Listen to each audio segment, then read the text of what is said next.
Ito po ay 14 kilos. Yung puhunan ko po nito is 1,100.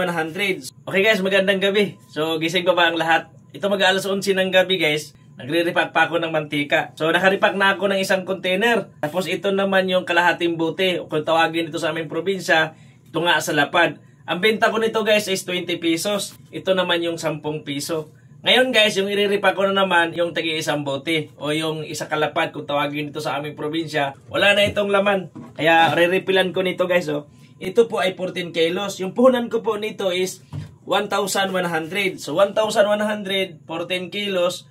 So nasa 78 point something lang yung isang kilo nito guys. Ngayon i-repack ko naman ito ng tagi-isang bote. Kailangan kong ilipat ito dito guys kasi may gripo ito eh. Para madali ko lang siyang may repack. So ganito lang yung ginagawa ko guys. Pagka nagre-repack ako ng mantika. Ito yung dalawang container na binili ko kanina. Pag ganitong oras kasi, wala nang ganong bumibili. Alas 10 na kasi pasado eh. Kaya ito sinamantala ko na nagre-repack ako ng mantika. Okay. Ito ang kagandahan guys pag may tindahan tayo. Dapat masipag tayong mag-repack.